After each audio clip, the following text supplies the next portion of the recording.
주님께서 여러분과 함께 요한이 전한 거룩한 복음입니다. 주님 영광 받으소서. 그때 예수님께서 갈릴레아 호수 곧 디베리아스 호수 건너편으로 가셨는데 많은 군중이 그분을 따라갔다. 그분께서 병자들에게 일으키신 표징들을 보았기 때문이다. 예수님께서는 산에 오르시어 제자들과 함께 그곳에 앉으셨다. 마침 유다인들의 축제인 파스카가 가까운 때였다. 예수님께서는 눈을 드시어 많은 군중이 당신께 오는 것을 보시고 필립보에게 저 사람들이 먹을 빵을 우리가 어디에서 살 수 있겠느냐 하고 물으셨다. 이는 필립보를 시험해 보려고 하신 말씀이다. 그분께서는 당신이 하시려는 일을 이미 잘 알고 계셨다. 필립보가 예수님께 대답하였다. 저마다 조금씩이라도 받아 먹게 하자면 200데나리오너치 빵으로도 충분하지 않겠습니다. 그때 제자들 가운데 하나인 시몬 베드로의 동생 안드레아가 예수님께 말하였다.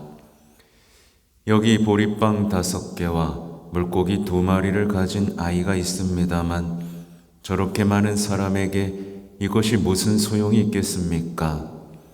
그러자 예수님께서 사람들을 자리 잡게 하여라 하고 이르셨다. 그곳에는 풀이 많았다. 그리하여 사람들이 자리를 잡았는데 장정만도 그 수가 5,000명쯤 되었다. 예수님께서는 빵을 손에 들고 감사를 드리신 다음 자리를 잡은 이들에게 나누어 주셨다. 물고기도 그렇게 하시어 사람들이 원하는 대로 주셨다. 그들이 배불리 먹은 다음에 예수님께서는 제자들에게 버려지는 것이 없도록 남은 조각을 모아라 하고 말씀하셨다. 그래서 그들이 모았더니 사람들이 보리빵 5개를 먹고 남긴 조각으로 12광주리가 가득 찼다. 사람들은 예수님께서 일으키신 표징을 보고 이분은 정말 세상에 오시기로 되어 있는 그 예언자시다 하고 말하였다. 예수님께서는 그들이 와서 당신을 억지로 모셔다가 임금으로 삼으려 한다는 것을 아시고 혼자서 다시 산으로 물러가셨다. 주님의 말씀입니다.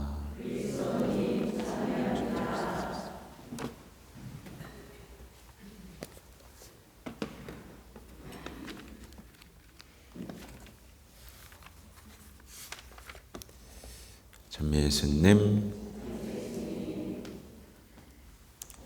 제가 요즘 꼬박꼬박 이 노반데알리 강론 올려드리고 있는데 보고 계세요?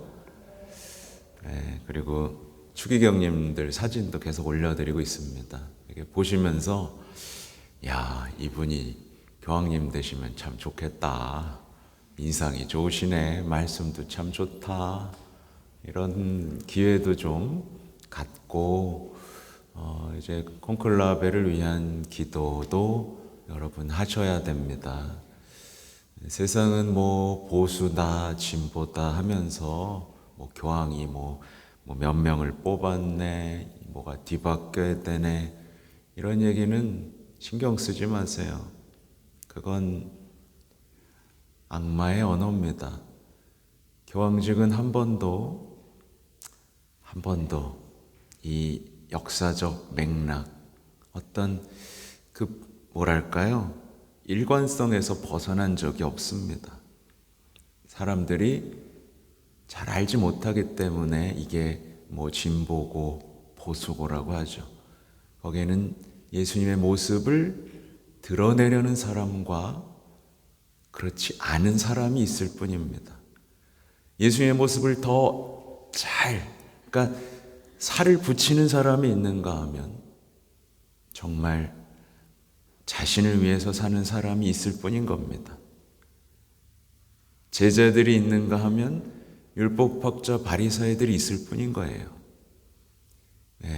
사람들은 프란치스코 교황님이랑 베네딕토 교황님을 대립각을 세우는 걸 좋아하지만 두 분은 정말 깊은 우정을 나누셨습니다. 잊지 마십시오. 뉴스에 휘둘리지 마세요. 아무튼 어제는 누구였냐? 이름이 다 어려워요. 패럴 추기경님인데 무슨 말씀을 하셨냐면 교황님께서는 그리스도에 대해 얼마나 다정하게 말씀을 하셨는지요. 예수님의 달콤한 이름을 얼마나 기뻐하셨는지요. 라고 하면서 추억을 하셨고요. 또 신기했다고 합니다. 저는 늘 신기했습니다. 아니 이렇게 노안과 질병이 있는데도 어떻게 그 무거운 일정들을 다 감당하셨을까요? 회의, 면담, 전례, 방문으로 바쁘고 오후에도 계속 일을 하셨습니다. 기력이 남지 않은 마지막 날에도 교도소를 방문하기 위해 힘을 내셨다는 그 영웅적인 모습을 기억합니다. 근데 여기서 중요한 건 그분을 본받으려 하기보다는 경이로움으로 좀 바라봐야 한다라고 초대를 하셨어요. 휴가가 거의 없으셨답니다. 거의 외식, 연극, 산책, 영화 안 하셨답니다. 쉬는 날이 없으셨답니다. 그러니까 헌신적이었던 거죠. 그러면서 자신의 노동을 사명으로 이해하셨고 또 바오로 사도의 말씀, 우리 가운데 누구도 자기 자신을 위해 살지 않습니다. 이 말을 살아내셨다. 그러면서 제가 이제 성요셉 기억했듯이 교황님은 문제가 생길 때마다 여러분 아시죠? 기도문을 적어서 잠든 그 요셉상 밑에 놓으면서 이렇게 요셉께 청하셨다는 것을 기억합시다 라는 말로 강론을 마치셨다는 거 전해드립니다. 아무튼 이제 복음을 봐야 되겠는데요. 일독서도 간단히 보면 추종자들, 여러분 사람의 추종자가 되지 마십시오. 제가 교황님을 추종한다고 착각하시면 안 됩니다. 교황님이 보여주신 그리스도께 대한 사랑, 우리가 막막하고 길을 잃은 그 길을 터주신 분을 본받고 예수님과 성모님을 향해 힘차게 나아가는 것을 배우는 것이지 추종자는 다릅니다. 근데 우린 추종자가 되기 쉽습니다. 사람은 그러니까 교황님이 자신을 발걸음이라고 표현했다는 걸 기억하세요. 저는 그냥 지나가는 발걸음입니다 라고 표현했습니다. 저 역시 그렇겠죠? 여기서 그냥 지나가는 사람입니다. 아무튼 오늘 기억해야 될 건 빵 5개와 물고기 2마리를 가진 아이죠. 여러분 내놓을 수 있겠습니까? 내놓을 수 있겠어요?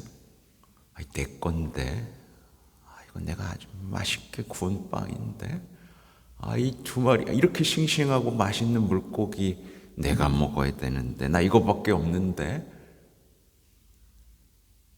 남들이 배고프든 말든 내 배부터 불러야 되지 않겠어? 라고 생각하지 않았습니다. 겁쟁이가 아니었어요. 이건 겁쟁이입니다. 믿음이 없는 거죠. 신뢰가 없는 겁니다. 이 아이는 난 필요하다면 내줄 수 있어 라고 말한 용감한 아이입니다. 겁쟁이와 불신자 그리고 용감하고 신뢰하는 이 차이를 이 아이는 잘 드러냅니다. 제 신학생 때부터 이 아이를 좋아했어요. 그래서 예수님, 성모님, 저도 이 아이처럼 되게 해주세요 라고 자주 기도했고, 특히 여기에 저는 숨어있는 성모님을 자주 묵상하곤 했습니다. 이 용기 누가 주셨을까요? 저는 성모님이 옆에서 주셨다. 그 따뜻한 이렇게 같이 오셨던 걸 묵상하게 되고, 남은 조각은 또 누가 모았을까요? 성모님이 또 모으셨다. 그러니까 만쾌한 기적에는 요한복음에서 드러나는 것처럼 만쾌한 기적에는 언제나 어머니의 손길과 중재가 있고, 그게 넘쳤을 때도 역시 어머니의 모성적 사랑, 그리고 그 남은 것을 더 가난한 이들을 위해 남겨두는 어머니의 따뜻한 사랑이 있다라고 묵상을 해봅니다. 어머니가 없었다면 내놓지도 않았을 거고 모으지도 않았을 겁니다. 아마 각자 더 챙겨놓고 막 이기적으로 갔겠죠. 근데 다 자기 걸 따로 챙기지 않고 내놓고 모았던 이 사람들의 아름다운 마음을 묵상해 봅니다. 아무튼 저는 이 아이가 희망의 아이라고 묵상해 보고요. 여러분이 그 희망의 아이가 되셨으면 좋겠습니다. 이 아이는 예수님이 가엾어하는 마음, 가난하고 배고픈 이들을 바라보는 눈길을 공감할 수 있었습니다. 이 아이의 특징이죠. 여러분, 아이들이 여러분 막 위로할 때 있죠? 엄마 울어? 엄마 아파? 안 그런가 봐요. 표정이 하나도 안 그래요?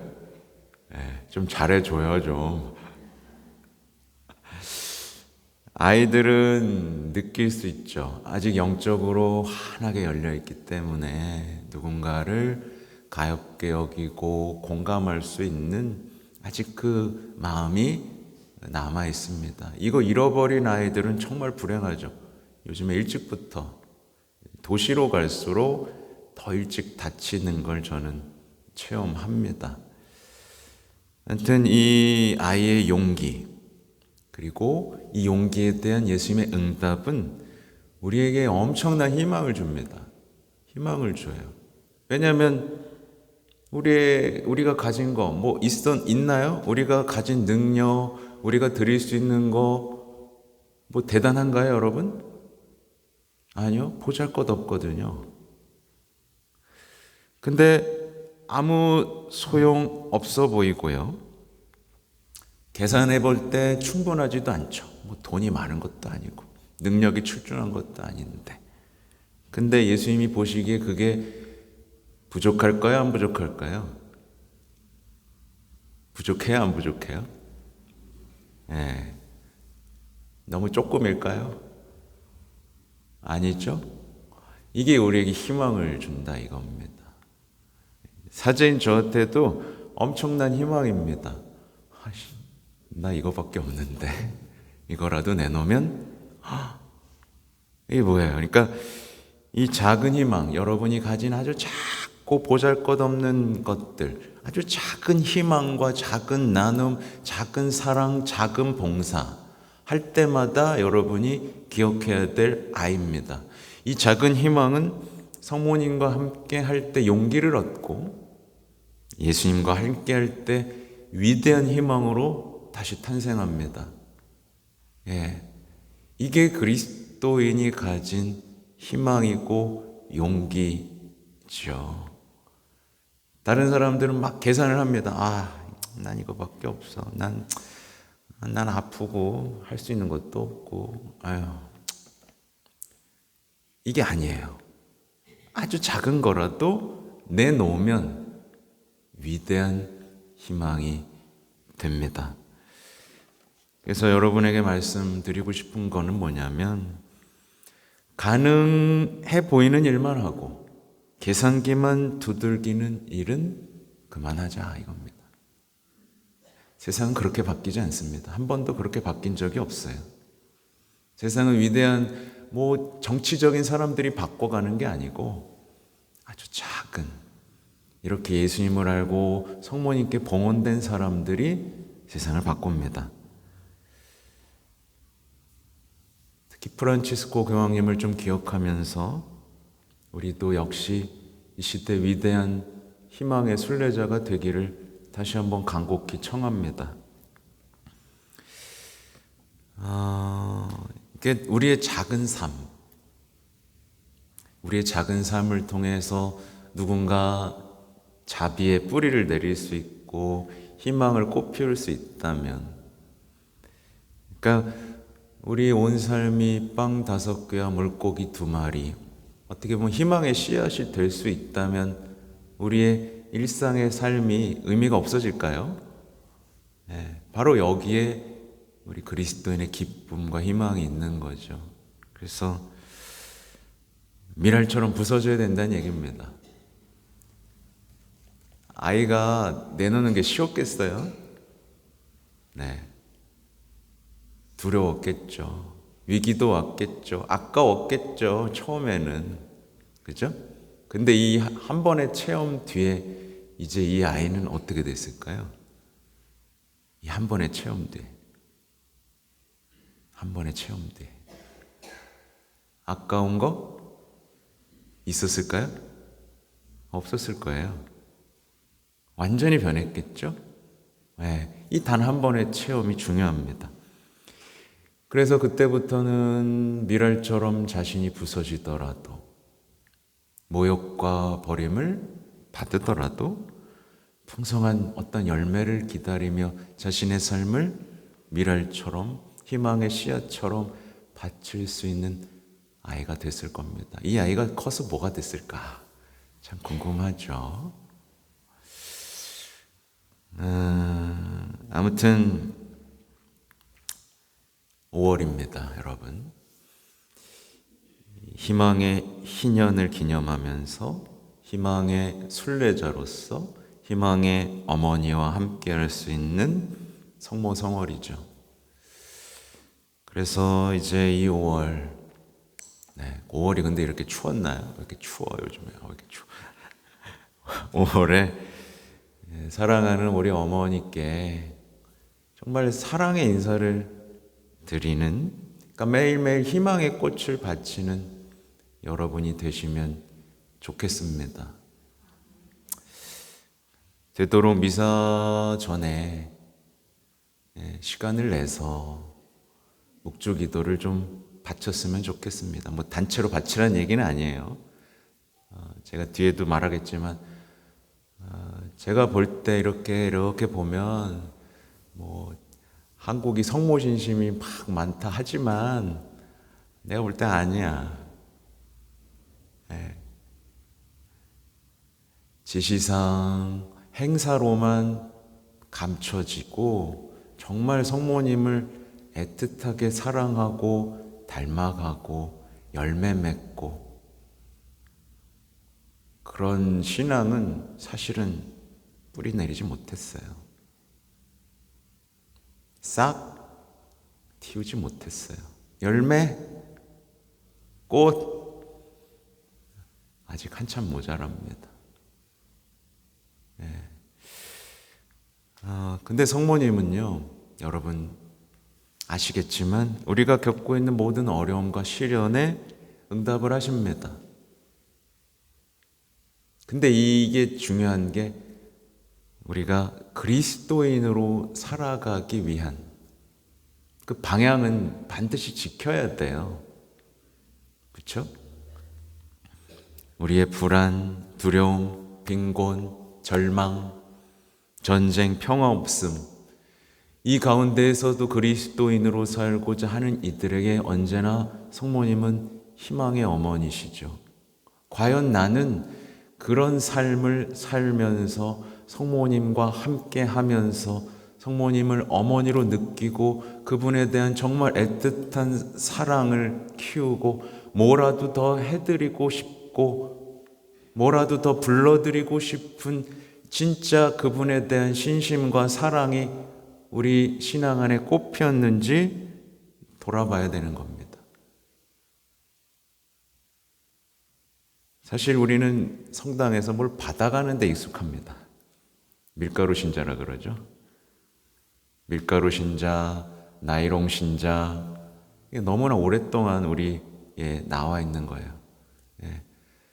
성당에서 열심히 이게 뭔가를 강론해서 알려드리면 사람들이 기쁘게 나가는 게 아니라 하면서 나갑니다. 근데 뭐 주잖아요. 그러면 막 활짝 웃습니다. 정말 바뀌어야 되는 거예요. 예를 들면 뭐 구역마다 정말 꽃을 매일 바치면서 성모님께 인사를 드린다거나, 이건 정말 우리가 어떻게 할 수 없는 것들이거든요. 예를 들면 교황님을 사랑했기 때문에 막을 수가 없었던 거예요. 사람들이 25만 명이 몰려와서 그렇게 하는 건 막을 수가 없었던 겁니다. 그분에 대한 사랑과 그리움과 애정의 표현이었던 거죠. 과연 우리가 성모님한테 그러고 있는가를 봐야 되는 거예요. 내 시간, 내 돈. 근데 그동안을 보면 그냥 단장이나 뭐 몇몇이 그냥 꾸준히 일을 다 도맡아하면서 네가 해야 되네, 내가 해야 되네, 지시사항. 성모의 밤은 그냥 행사, 그냥 공연, 잔치. 그렇죠? 근데 정말 어머니를 향한 강한 사랑, 체험, 기도들이 과연 뿌리 내리고 있는가? 이게 좋았다면 어떻게 되겠어요, 여러분? 늘 말씀드리지만 이걸 유산으로 자녀에게 남겨주겠죠. 애야, 성모님을 잊으면 안 돼. 묵주기도 꽃 한 송이라도 바치고 초라도 하나 켜고 진작에 전해줬겠죠. 그리스도인의 산으로 살면서 성모님이 없으면 안 된다. 넌 그러면 고아가 되는 거야. 모든 것을 잃게 돼. 엄마 없이 살면 안 된다.